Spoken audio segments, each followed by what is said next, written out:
জিবরাইল আলাইহিস সালাতু ওয়াস সালাম হাবিবে কিবরিয়ার কাছে যখন আসলেন আর বললেন, হুজুর আপনার চোখের পানি আল্লাহ বরদাস্ত করে না। কেন কান্দেন? কোন কারণে কান্দেন? আল্লাহর নবী বলেন, জিবরাইল রে, আমি কেন কান্দি আমার মালিক ভালো করে জানে। আমার কান্না আমার মালিক জানে রে। এরপরও কেন তুমি জিজ্ঞাসা করলাম? বলে, হুজুর আল্লাহ বলছে আপনি বললে নাকি আমার মালিকের ভালো লাগে, তাই আপনি বলেন।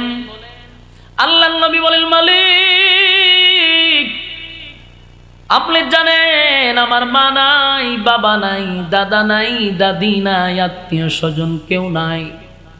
বাবার মতো মহব্বত করে, সন্তানের মতো লালন পালন করে চাচা আমারে এই পর্যন্ত আনছে। কেউ বিরোধিতা করলে চাচা সবার আগে দৌড়াইয়া গেছে। কষ্ট লাগলো, ইন্তেকালের সময় চাচা কালেমা পড়ল না। এটা আমার একটা আঘাত। আমার কষ্ট লাগছে, আমার চাচা যদি কালেমাটা পড়ে দুনিয়ার থেকে বিদায় হইতো আমার মনে আর কোনো কষ্ট থাকতো না। কিন্তু চাচা আমার কালেমা পড়ল না, বেঈমান হইয়া কবরে চলে গেছে। 2 নাম্বার হলো, এই পরিস্থিতিতে আমার সুখের কথা, দুঃখের কথা আমার কলিজার টুকরা স্ত্রী খাদিজার কাছে আমি সবকিছু বলতাম। সেই খাদিজা দুনিয়ার থেকে বিদায় হয়ে গেল। খাদিজা যখন দুনিয়ার থেকে বিদায় হয়ে গেছে, আমার কোনো অভিযোগ নাই, অভিযোগ নাই। আপনি নিছেন, আপনার ডাকে সাড়া দিয়া চলে গেছে, আমার কোনো অভিযোগ নাই। কি আল্লাহর নবী বলেন, মালিক আপনার দিনের জন্য, ইসলামের জন্য, দিন প্রচারের জন্য তায়েফে দাওয়াত দিতে গেলাম, সেখানেও রক্তাক্ত হইলাম, অভিযোগ নাই। আপনার দিন প্রচার প্রসার করতে গিয়ে আমি নবীজি শাহাদাত বরণ করতে চাই, আমার কোনো কষ্ট নেই। কিন্তু কোনো মানুষ আমার সান্ত্বনা দিল না। আমার একে একে একে একে 4টা সন্তান আপনি নিয়ে গেছেন, অভিযোগ নাই, আপনি দিছেন, আপনি নিছেন, কোনো কষ্ট নাই। আমার কর্মীগুলাকে জায়গায় জায়গায় রক্তাক্ত করে গো। ইসলাম কবুল করার কারণে, আপনি মালিকের উপরে ঈমান আনার কারণে জায়গায় জায়গায় তাদেরকে নির্যাতন করে। আমার সাহাবীদের কোনো দোষ নাই, আমার কর্মীদের কোনো দোষ নাই। একটাই অপরাধ, তারা ঈমান আনছে এক আল্লাহর উপরে। ঈমান আনার অপরাধে তাদেরকে নির্মমভাবে নির্যাতন করা হয়। আমি নবী বরদাস্ত করতে পারি না। এরপরও এতটা কষ্ট লাগে নাই, কারণ তারা যদি শাহাদাত বরণ করে আমি জানি আল্লাহর তরি জান্নাত তাদের জন্য ওয়াজিব। আল্লাহর হাবিব বলেন, মালিক 4টা সন্তান চলে গেল, কষ্ট লাগে না, তবে বাবা হিসাবে কিছু তো আঘাত লাগবেই। কারণ সন্তানের লাশ বাবা বহন করতে পারে না। বাবার লাশ সন্তান কাঁধে নিয়ে গুরুস্থানে যায়, কবরে রাখে, এটা সম্ভব। কিন্তু বাবা তার সন্তানের লাশ কবরে নিতে পারে না। বাবার জন্য কষ্ট হয়ে যায় রে, বাবার জন্য এটা বড় বাড়ি হয়ে যায়। আল্লাহর নবী তো একজন বাবা ছিল রে, 1 জন 2 জন নয়, 4টা ছেলেরে নিজের হাতে গোসল করাইছে, নিজেই কাপন পড়াইছে, নিজেই নবী জানাজা পড়াইছে, নিজেই কাঁধে নিয়া কবরে লামাইছে, নিজের হাতে নবী আমার মাটি দিছে। এরপরে নবী বলেন, মালিক কষ্ট নাই, আপনি দিছেন, আপনি নিছেন, অভিযোগ তো আমার নাই। কিন্তু নবীর যেই কারণে কলিজায় আঘাত লাগছে, আর বলে, মালিক আপনি জানেন আমার মা নাই, বাবা নাই, বাবার আদর কখনো পাই নাই। মা বেশি দিনও দুনিয়ায় টিকলো না, চলে গেল। দাদাও টিকলো না, চলে গেল। আমার চাচাও চলে গেল। আমি জানি চাচা বাবার মতো, চাচি মায়ের মতো। কিন্তু আমার কষ্ট লাগে, গোটা মক্কার মানুষ আমার বিরুদ্ধে গিয়ে আমারে গালি দেয়, আমার কষ্ট লাগে না। কালেমার দাওয়াত দিতে গিয়ে রক্তাক্ত হয়েছি, আমার কলিজায় আঘাত লাগে নাই। কিন্তু আজকে আমার কলিজায় দারুণ একটা আঘাত লাগছে।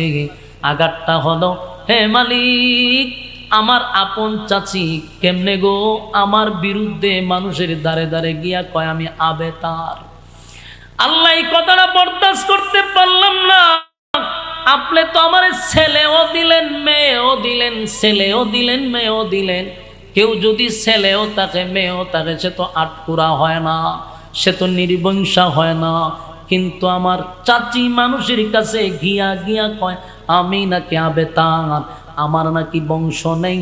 আবু তালেবের বউ মানুষের কাছে গিয়া কয়, মোহাম্মদ যদি দুনিয়া থেকে বিদায় হয়ে যায়, তার ধর্ম বেশি দিন জমিনে টিকবে না, তার নাম বলার মতো মানুষ থাকবে না। কারণ তার ছেলে নাই, ছেলে দিয়া বংশ হয়, মেয়ে দিয়া বংশ হয় না। মোহাম্মদের তো মেয়েগুলা আছে, ছেলেগুলা তো দুনিয়া থেকে বিদায় হয়ে গেছে। সুতরাং মোহাম্মদের বংশ বেশি দিন টিকবে না, মোহাম্মদের নাম সুনাম খ্যাতি টিকবে না।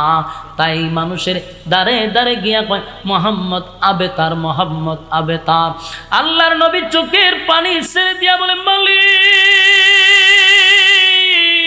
নিজের লোকগুলা যখন আমারে আবেতার বলে গালি দেয়, আমি বরদাস্ত করতে পারি না। তাই তো আমার চোখের পানি আমি আটকায় রাখতে পারলাম না। আল্লাহ বলে, বন্ধু, আপনার চোখের পানি আমি বরদাস্ত করতে পারি না। আল্লাহ বলে, দুনিয়ার মানুষ, আমি আমার মানুষ, আমি মহব্বত করে মানুষ বানাইছি। আল্লাহ কয়, সৃষ্টির মধ্যে সবচেয়ে শ্রেষ্ঠ আমি মানুষকে বেশি বানাইছি, শ্রেষ্ঠত্ব দিছি। ওয়ালাকাদ কাররামনা বানি আদম, আদমের চেয়ে সম্মান আর মর্যাদা কোনো জাতিকে আমি দেই নাই। শুধু এখানেই না, আদমরে বানানোর পরে একটা দুইটা নয়, আমি যে 4টা কসম করে বলছি, আদমের চেয়ে সুন্দর কাউরে বানাই নাই। ফলের কসম করছি 2টা, স্থানের কসম করছি 2টা, ও 3 ফলের কসম, ও জৈতুন ফলের কসম, ও তুরে সিনিনা, সিনাই পর্বতের কসম, ওয়াহাজাল বানাদিল আমিন, পবিত্র মক্কা নগরীর কসম। 4টা কসম করে মানুষের ক্ষেত্রে বলছি, লাকাদ খালাকনাল ইনসানা ফি আহসানি তাকওয়িম। মানুষের চেয়ে সুন্দর আর এত সুন্দর করে আমি কাউরে বানাই নাই। 4টা কসম করে বলছি, মানুষ সুন্দর, মানুষ সুন্দর, মানুষ সুন্দর, মানুষ সুন্দর। মানুষ আমি বানাইছি শুধু সুন্দর করে নয়, মানুষ বানাইছি মহব্বত করে, মানুষ বানাইলাম মহব্বত করে, ভালোবেসে। এই মানুষ আমার দেওয়া নিয়ামত খায় রে, এই মানুষ আমার দেওয়া নিয়ামত বুক করে, আমার দেওয়া নিয়ামত বুক করার পরে বান্দা আমার জমিনে থাইকা আমার নাফরমানি করে, আমারে গালি দেয়, কিন্তু আমি আল্লাহ তাদেরকে ধ্বংস করি না, আমি আল্লাহ তাদেরকে ধ্বংস করি না। বলুন তো দেখি, এই জমিনে আল্লাহর নিয়ামত খাওয়ার পরে আমরা আল্লাহর বিরোধিতা করি কি করি না? আল্লাহর নাফরমানি করি কি করি না? আল্লাহ বলেন, নাফরমানি করে বান্দা, এরপরও জাগাত ঠাড়া ফালায়া মারি না, গজব দিয়া মারি না। এমন কি মানুষ আল্লাহর গালিও দেয়, দেয় কি দেয় না? বাউল নামক ফাউলটা গালি দিছে কি দেয় নাই? বলুন, সাথে সাথে কি আল্লাহ গজব দিয়া মারছে? আল্লাহ সাথে সাথে মারে না। কত নাস্তিক আর মুরতাদ আর রামবামরা আল্লাহকে গালি দেয়, কিন্তু আল্লাহ জাগাত ঠাড়া ফালায়া মারে না। না মারার কারণে তাদের বুকের পাটা বেড়ে গেছে। আল্লাহ কয়, আমি কেন মারি না? আমার দয়া মায়া বেশি, আমার দয়া মায়া বেশি। বান্দা আমারে গালি দেয়, আমার কষ্ট লাগে না। আমি নিজের হাতে বান্দা বানাইছি, সম্মান দিয়া বানাইছি, মর্যাদা বাড়ায়া দিছি। আমারে গালি দেয়, আমার কষ্ট লাগে না। কিন্তু বান্দারে লিমিট ক্রস করো, যদি অতিরিক্ত করো, সীমা লঙ্ঘন করস, আমারে গালি দে কষ্ট লাগে না। বন্দা আমি বানাইছি, আমারে গালি দিলে কষ্ট লাগে না। কিন্তু আমার বন্ধুরে যদি কেউ গালি দেয়, আমি আল্লাহ বরদাস্ত করতে পারি না। এর বাস্তব প্রমাণ হলো, অতীতে আল্লাহরে যত গালি দিছে, সাথে সাথে আল্লাহ গজব দিয়া মারে নাই, কোনো অ্যাকশন নেয় নাই, মালিক প্রতিবাদ করে না। আল্লাহ প্রতিবাদ করে না, তার একটা কারণ হলো, দুনিয়াতে আল্লাহর একটা নাম হলো রহমান। এই রহমান নামের গুণের কারণে নাস্তিকরাও দুনিয়াতে খায়, আস্তিকরাও দুনিয়াতে খায়। শুধু এই নামের গুণে নাফরমানি কইরাও জমিনে বুক ফুলায় আটে, কারণ আল্লাহর নাম রহমান। রহমান নামের খাতিরে আমার মালিক কেউরে ধ্বংস করে না। আল্লাহ কয় দুনিয়া পাঠাইছি পরীক্ষার হলে ছাত্র খারাপ লেখলেও শিক্ষকরা তারে বাধা দেয় না, শিক্ষকরা তারে হলের ভিতরে শাসন করে না। কথা কন আপনারা যারা পরীক্ষা দিচ্ছেন, পরীক্ষার হলে যদি আপনি ভুল লেখেন, যেই শিক্ষকটা ক্লাস টাইমে খুব মারাত্মক গরম, যেই শিক্ষকটার পড়া না শিখলে পরে জনমের মতো মার দেয়, কিন্তু সেই শিক্ষক যখন পরীক্ষার হলে ডিউটি পায়, আপনি যতই ভুল করেন আর শাসনও করে না, ধমকও দেয় না। কারণটা কি? কারণ হলো এখানে ধমক দেওয়ার জায়গা না, শাসন করার জায়গা না। কারণ পরীক্ষা চলতেছে, তোমারে সাইজ করা হবে রেজাল্টের সময়। কথা হয় না? রেজাল্ট যে সময় আউট হবে তখন বন্ধু বুঝবা, সান্ধু তখন বুঝবা তুমি কি আখাম কুখাম করছো পরীক্ষার হলে। তাই পরীক্ষার সময় কাউরে বাধা দেয় না, স্বাধীনতা দেয়। আল্লাহ হয় দুনিয়াটা হলো পরীক্ষার হল, পরীক্ষার হল। এখানে বান্দা যত ধরনের অপরাধ করুক, অন্যায় করুক, আমি চাইলে ফেরেশতা দিয়া জাগাত মেরা লাইতে পারি, কিন্তু আল্লাহ হয় কেন মারি না? বান্দা তো আসছে পরীক্ষা দেওয়ার জন্য। পরীক্ষা যে সময় শেষ, বান্দার যে সময় ঘন্টা বেজে যাবে, সেদিন থেকে বান্দার সঙ্গে হিসাব শুরু হবে। বান্দার রেজাল্ট আউট হবে পরকালে, সেদিন তোমাকে পাই পাই পাই করে হিসাব দিতে হবে। আমার যুবক ভাইরা, তাই আল্লাহ বলে বান্দা আমারে গালি দেয় রে, কিন্তু আমি প্রতিবাদ করি না, বান্দার উপরে গজব দেই না, বান্দারে মারি না। নাইলে বাউল নামক ফাউলে যে আল্লাহরে গালি দিল, কত নোংরা ভাষায় আল্লাহর শানে বেয়াদবি করল, আমার মালিক কি চাইলে তারে সাইজ করতে পারতো না? ফেরেশতা তো 24টা ঘন্টা আশপাশেই থাকে, দুই ফাও দুইরা উপরে দিয়ে একটা আছাড় মেরে দিত, ঠিক না? কিন্তু আল্লাহ মারে না। কেন মারে না? সময় আছে, এখন পরীক্ষা চলতেছে, সময় আছে, তোমার কাছ থেকে পাই পাই হিসাব নিবে। যারা বাউলের ফক্ক নিছে এরারও কিন্তু একদিন হিসাব হবে, ঠিক? বাউলে যেমন বেয়াদবি করছে, বাউলের ফক্ক নিয়েও আরেক দল, আরেক শ্রেণী, আরেক ক্ষমতা দল, এরাও কিন্তু বেয়াদবি করছে। কারণ আল্লাহর শানে যখন কেউ গালি দেয়, আপনি তারে সাপোর্ট দিলে বোঝা যায় আপনি কোন দলের, কোন সাপোর্টের, ঠিক নেই? আমার যুবক ভাইয়েরা, মালিক গজব দেয় না, গজব দেয় না। নাফরমানির মাত্রা যখন বেশি হয়ে যাবে, অতিরিক্ত হয়ে যাবে, যেই সময় জমিনে শুধু নাফরমানি থাকবে, আল্লাহ বলনে বলা থাকবে না, সেদিন আল্লাহ বাঁশি বাজায় দিব। সেদিন কি করব? সেদিন বাঁশি বাজায় দিবে। ইযা যুলজিলাতিল আরদু জিলজালাহা ওয়া আখরাজাতিল আরদু আসকালাহা ওয়া ক্বালাল ইনসানু মা লাহা। আল্লাহ বলেন যেদিন নাফরমানির মাত্রা বেড়ে যাবে, সেদিন আমি আল্লাহ বাঁশি বাজায়া দিব, আর জমিনের মধ্যে একটা জালজালা শুরু হবে, জমিনের মধ্যে কম্পন সৃষ্টি হবে, জমিনের ভিতর থেকে দামি দামি সম্পদ আমি সেদিন বাহির করে দিব। আর মানুষ বলবে ওয়াকালাল ইনসানু মা লাহা। জমিন সেদিন, জমিনের অবস্থা দেখে মানুষ দিশেহারা হয়ে বলবে, হায় হায় জমিন তোমার কি হয়ে গেল? সেদিন জমিন বর্ণনা করতে থাকবে, জমিনের জবান আল্লাহ খুলে দিবে। আমার যুবক ভাইরা, এখন ধ্বংস কেন করে না? কারণ সিস্টেমের বাইরে কোনো কাজ চলা ঠিক না। দেখুন, প্রত্যেকটা কাজ হলো সিস্টেমের ভিতরে। দুনিয়া বানাইছে আল্লাহ পরীক্ষার জন্য। পরীক্ষার হলে শাসন চলে না, পরীক্ষার হলে বাধা চলে না। তাই মানুষ মন গড়া মনে যা চায় তা করতে পারে। কেউ যদি গভীর রাত্রে তাহাজ্জুদের জন্য ওইটা দাঁড়ায়, বলুন তারে কেউ বাধা দেয়?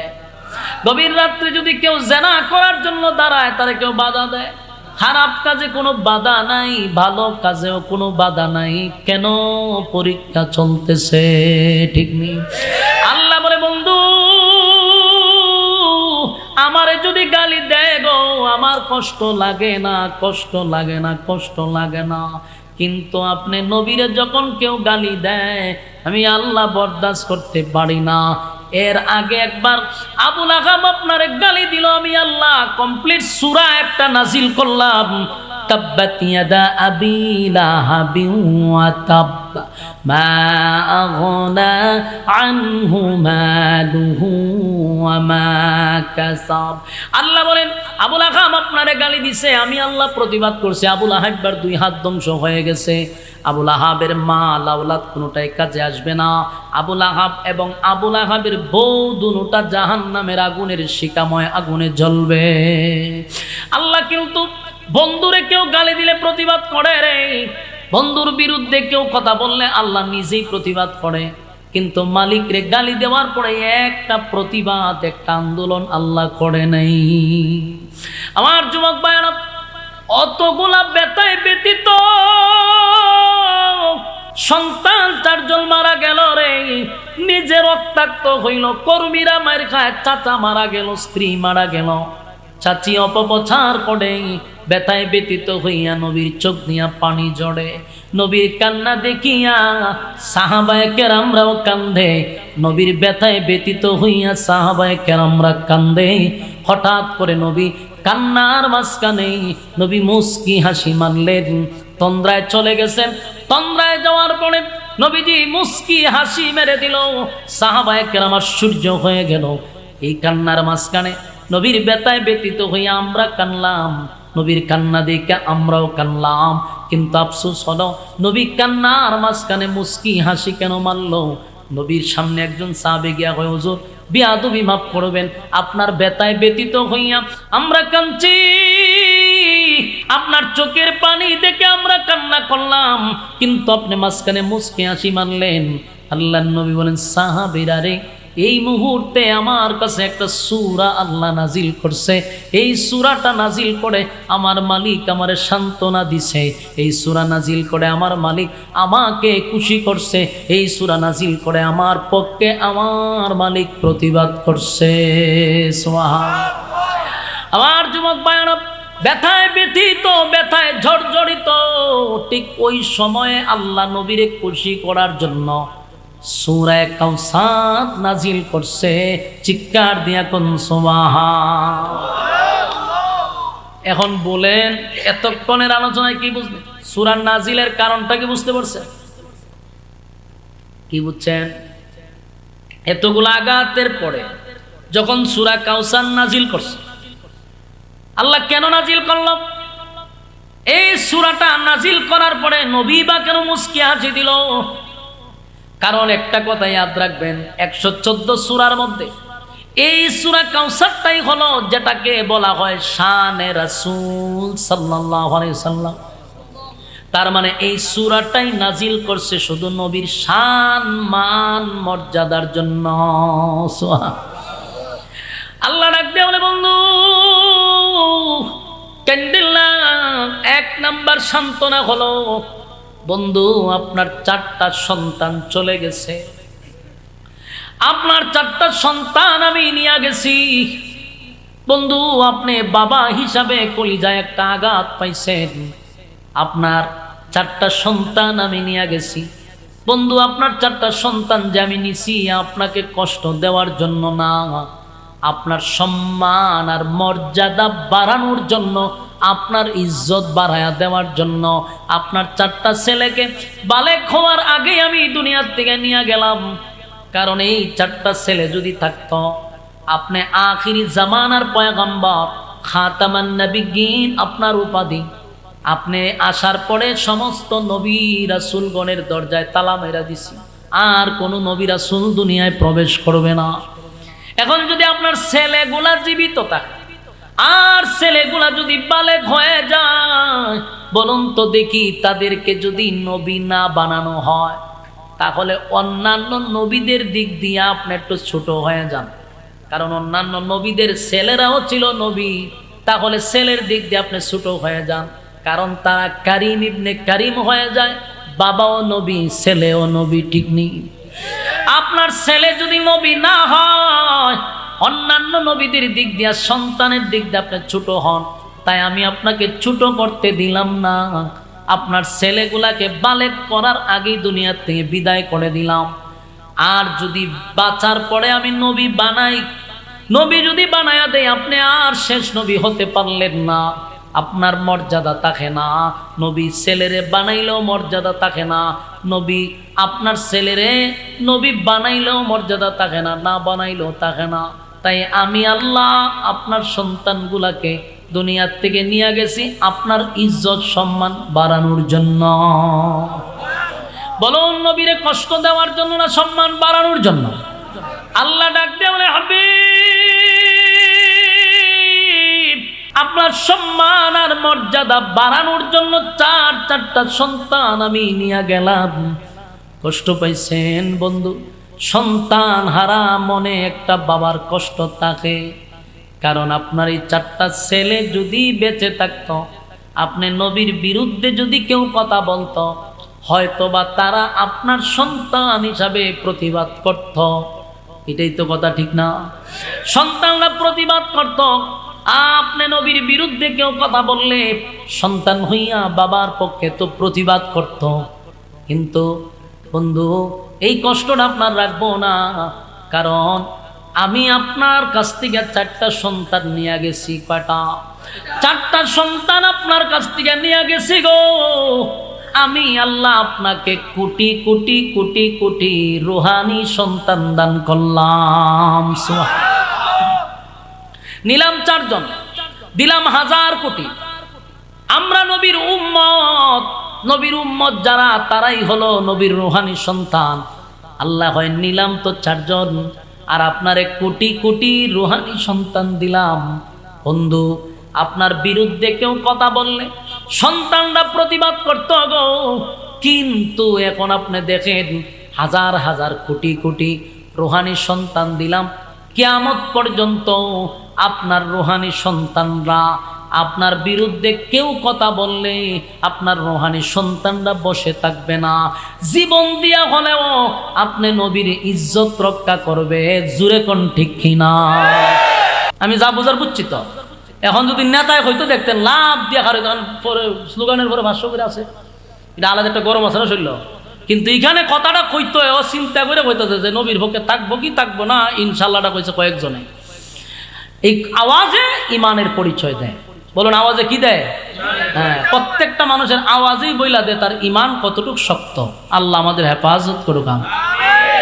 আমার যুবক ভাইরা, হাবিবে কিবরিয়া যখন কান্না শুরু করছে, আল্লাহ তখন সূরা কাউসার নাজিল করে বন্ধুরে প্রথমে সান্ত্বনা দিয়া কয়, নিলাম 4 জন সন্তান, দিলাম কোটি কোটি কোটি কোটি রুহানি সন্তান। চিন্তার কোনো কারণ নাই বন্ধু। আপনারে কেউ গালি দিলে প্রতিবাদ করবে আপনার রুহানি সন্তানরা, আপনার বিরুদ্ধে কেউ কথা বললে আপনার রুহানি সন্তানরা জীবন দিবে। 2 নাম্বার কলম, ইন্না আতাইনাকাল কাউসার। আল্লাহ কয় বন্ধু, নিশ্চয়ই আমি আপনাকে কাউসারটা দান করে দিলাম। সুবহানাল্লাহ। আমার যুবক ভাইরা, কাউসার দান করে দিব, কাউসার আপনাকে দান করব এই কথা বলে নাই। কাউসার আপনাকে দান করে দিলাম, কাউসারটা আপনাকে গিফট করে দিলাম, আপনাকে আমি উপহার দিলাম। আল্লাহর নবীকে কাউসার দান করলেন। কাউসার সাধারণ কোনো নিয়ামত নয়, সাধারণ কোনো নিয়ামত নয় বন্ধু। যখন ব্যথায় ব্যথিত, আঘাতে আঘাতে নবী ক্ষত বিক্ষত, তখন আল্লাহ সূরা নাজিল করে বলে, বন্ধু কাউসার সাধারণ কোনো নিয়ামত না। আদম থেকে নিয়ে ঈসা রূহুল্লাহ পর্যন্ত, আজ পর্যন্ত কোনো নবী রাসূলকে আমি হাউজে কাউসার দেই নাই। আদম নবী কাঁদছে 350 বছর, কাউসার দেই নাই। নূহ পয়গম্বর 950 বছর কাঁদছে আর দাওয়াত দিছে, আমি কাউসার দেই নাই। কালিমুল্লাহ মুসা কথা বলছে, আমি তারে কাউসার দেই নাই।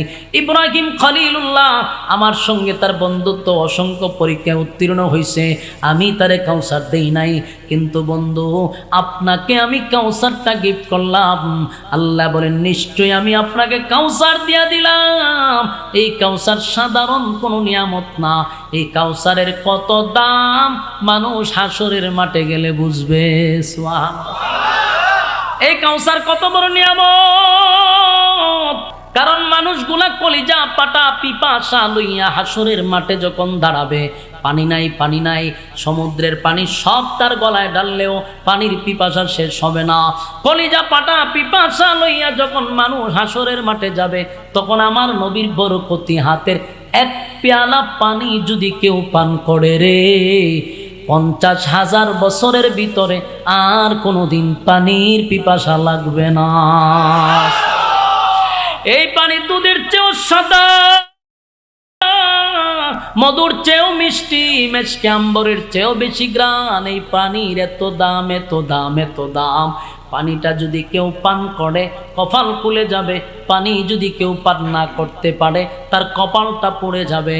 পানি যারা পান করবে আরশের ছায়ার নিচে তারা স্থান পাইবে। যারা পানি পান করতে পারবে না, সূর্যটা একেবারে মাথার কাছে চলে আসবে, মগজ পেটে পেটে গলে গলে পড়বে, অস্তিত্ব থাকবে না।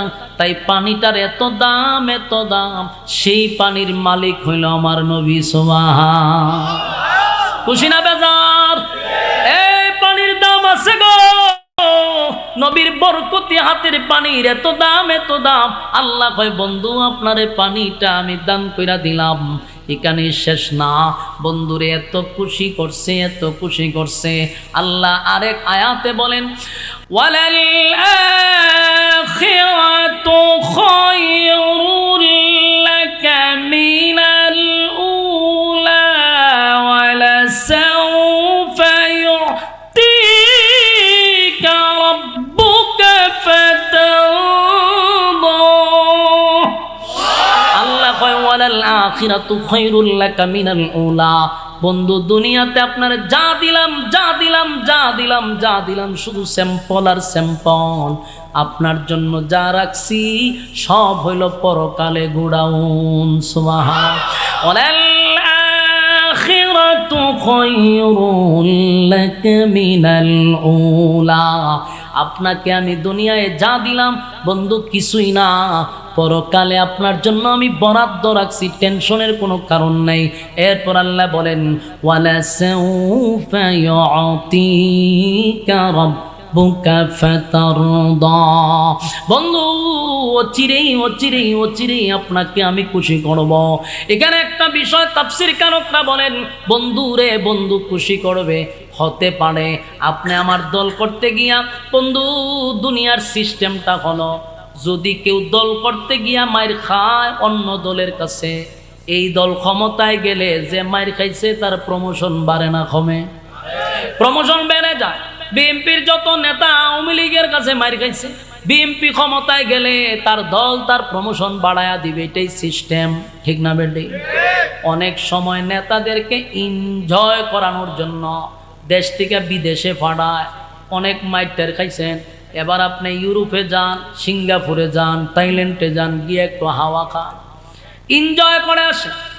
নেতায় যদি বালা হয় তো আলহামদুলিল্লাহ, নেতায় যদি উল্টা পাল্টা হয় যে দেখবেন এনজয়ের নামে সাগরের পারে বৈশা বৈশা বোতল টানে আর হুরহুরি নাচায়, ঠিক না বে ঠিক?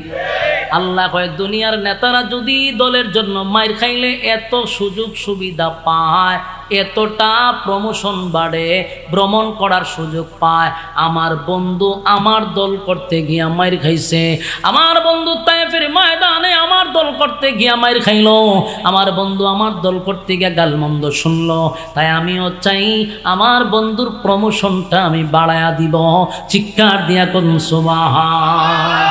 আল্লাহ কয় আমি আমার বন্ধুর সম্মান বাড়ায়া দিব গো, বন্ধুর সম্মান বাড়ায়া দিব। প্রমোশন প্রমোশন বাড়ায়া দিল। আল্লাহ কয় দুনিয়ার নেতারা দুনিয়ায় ভ্রমণ করে, আমার বন্ধুরে আমি দুনিয়ায় ভ্রমণ করাবো না। তাই তো বন্ধুরে ইনভাইট করছে স্বয়ং আল্লাহ 7 আসমানের উপরে। আপনি আমার দল করতে গিয়ে মার গেছে বন্ধু, আপনি আমার দল করতে গিয়ে গালি শুনছেন, তা আমি আল্লাহ আপনার সম্মান আর মর্যাদা বাড়ায়া দিব, বাড়ায়া দিব।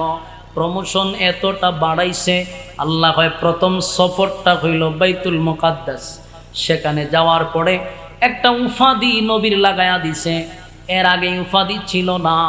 সমস্ত নবী রাসূল, আল্লাহ যত নবী রাসূল দুনিয়ায় পাঠাইছিল লক্ষাধিক নবী রাসূলকে, সেই রাত্রিতে সেই মসজিদে আল্লাহ সবাইরে মুসল্লি বানাইছে। আমার নবীরে আল্লাহ ইমাম বানাইছে। সুবহান। আমার নবী সেদিন নামাজ পড়াইল 2 রাকাত, সেদিন থেকে আমার নবীর উপাধি হয়ে গেল ইমামুল মুরসালিন। সুবহানাল্লাহ। আল্লাহ তারপরে স্পেশাল প্রাইভেট কার দিয়া আমার আল্লাহ জিবরাইলকে সফর সঙ্গী বানাইয়া প্রথম আসমান, দ্বিতীয় আসমান, তৃতীয় আসমান, এইভাবে করতে করতে 7 আসমান। 7 আসমানের পরেও শেষ না। আমার মালিক তার বন্ধুরে সিদরাতুল মুনতাহায় যখন নিয়ে গেল, সেখানে যাওয়ার পরে জিবরাইল কয়, হুজুর টিকিট শুধু আপনার আমার নাই, এখন আপনাকে আর একটা গাড়ি পাঠাবে, স্পেশাল প্রাইভেট কার দিয়ে আপনাকে নিয়ে যাবে। সেখানে আল্লাহ রফরফ নামক একটা প্রাইভেট কার দিয়া বন্ধুর কাছে নিয়ে গেছে। জুরে কোন সুবহান। জান্নাত দেখাইলো, জাহান্নাম দেখাইলো, এমন কি নবীর হাউজে কাউসার পর্যন্ত আল্লাহ দেখায়া দিছে। আমার যুবক ভাইয়ের, তার মানে বন্ধুরে প্রমোশন বাড়ায়া দিল। প্রমোশন বাড়ানোর পর আল্লাহ কি কয়, ওয়ালাল আখিরাতু খায়রুল লাকা মিনাল উলা। আল্লাহ কয় এরপরও যা দিছি কিছুই না, স্যাম্পল। আপনার জন্য বন্ধু পরকালে হলো গোডাউন। সুবহান। বলুন যা দিছে এগুলা কি পরিপূর্ণ না আরো আছে? বন্ধুরে যা দিছে সব হইল স্যাম্পল। বন্ধুর জন্য পরকালে রাখছে গোডাউন। আমার যুবক ভাই, এবার আল্লাহ বলে, বন্ধু কাউসার দিলাম, ফাসাল্লি লিরাব্বিকা ওয়ানহার। আপনার রবের জন্য আপনি সালাত আদায় করুন, আল্লাহর রাস্তায় কুরবানি দেন। এখানে সালাতের কথা আসছে। তাফসীর কারকরা বলেন সালাতের কথা কেন বললেন, এর দ্বারা ইঙ্গিত দেওয়া হয় কোনো বেনামাজি হাউজে কাউসারের পানি পান করতে পারবে না। কথা কম। কোনো বেনামাজি কি হাউজে কাউসারের পানি পান করব? আল্লাহ এখানে সালাতের কথা বললেন, কুরবানির কথা বললেন, ইঙ্গিত আসে সালাত আদায়কারী ব্যক্তি হাউজে কাউসারের পানি পান করবে। কোনো বেনামাজি হাউজে কাউসারের পানি পান করতে পারবে না। কথা কি বুঝতেছেন আমার যুবক ভাইরা? তাহলে এখানে প্রথম আয়াতে আল্লাহ বন্ধুরে খুশি করে দিল, সান্ত্বনা দিল, এরপরে একটা কন্ডিশন দিল। কি দিল? কন্ডিশন দিল। সালাত আদায়কারী যারা সালাত আদায় করবে, আল্লাহর রাস্তায় কুরবানি করবে, এদের জন্য আমার মালিক হাউজে কাউসারের পানি দান করবে। সুবহানাল্লাহ। এরপরে দেখেন, এর পরের অংশ ইয়াদ রাখেন, ইন্না শানিআকা হুয়াল আবতার। আল্লাহ বলেন ইন্না শানিআকা হুয়াল আবতার। ওই যে 3টা পয়েন্টে আপনাদেরকে শোনাইছিলাম, 1 নাম্বার হলো আল্লাহ তার বন্ধুরে সান্ত্বনা দিছে, 2 নাম্বার হলো বন্ধুরে খুশি করছে, 3 নাম্বারটা কি? এই 2 জন এতক্ষণের আলোচনায় স্মরণ রাখছে, বাকি সবগুলা আলোচনার মন নাই।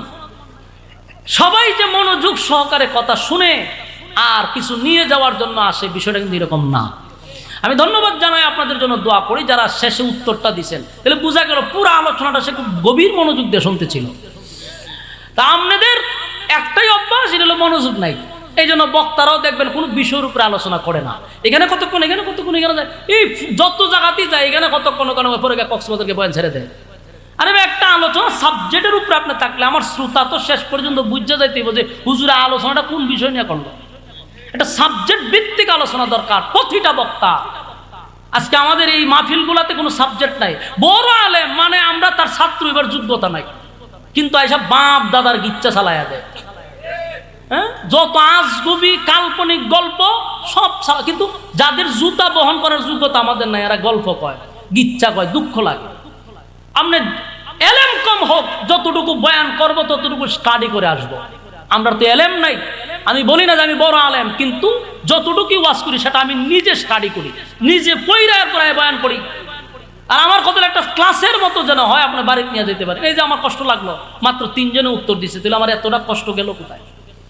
বলুন 3টা পয়েন্ট কি ছিল? 1 নাম্বার সান্ত্বনা, 2 নাম্বার খুশি, 3 নাম্বার প্রতিবাদ। 1 নাম্বার সান্ত্বনা, 2 নাম্বার প্রতিবাদ, 2 নাম্বার খুশি, 3 নাম্বার প্রতিবাদ। ইন্না শানিআকা হুয়াল আবতার। তারা নবীরে কি বলছিল? আবেতা। আল্লাহ কি প্রতিবাদ করছে দেখেন, আল্লাহ কয় নিশ্চয়ই তারা আবেতার, যারা আপনাকে আবেতার বলে গালি দিছে নিশ্চয়ই তারা আবেতার, তারা নির্বংশা, তারা লেজ কাটা, তারা আটপুরা। সুবহানাল্লাহ। গোটা মক্কা নগরীর কেউ নবীরে সান্ত্বনা দিল না, নবীর নিজের লোকগুলাও সান্ত্বনা দিল না। আল্লাহর নবী ব্যথায় ব্যথিত হয়েছিল, কেউ আমার সান্ত্বনা দিল না। আল্লাহ কয় বন্ধু কেউ সান্ত্বনা দেওয়া লাগবে না, আমি আপনার পক্ষে প্রতিবাদ করলাম।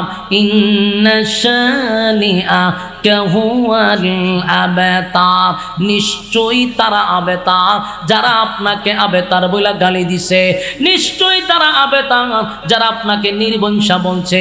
বন্ধু একটা কথা আপনার জানে রাখবেন বন্ধু, দুনিয়ার জমিনে আবুল আহাবের নাম কেউ বলবে না, আবুল আহাবের নাম গন্ধ পৃথিবীতে থাকবে না, কিন্তু আপনার নাম থাকবে ততদিন, দুনিয়া থাকবে যতদিন, আমি আল্লাহর নাম বলবে যতদিন, আপনি নবীর নাম বলবে ততদিন, ঠিক কিনা? শেষ পর্যন্ত মালিক নিজেই বন্ধুর পক্ষে প্রতিবাদ করলো। টেনশন করার কোনো কারণ নাই, আপনি আবেতার না, নিশ্চয়ই তারা আবেতার যারা আপনাকে আবেতার বলে গালি দিছে, ঠিক নেই? আল্লাহ আমাদের বুঝার এবং মানার তৌফিক দান করুক, সকলে বলে আমিন।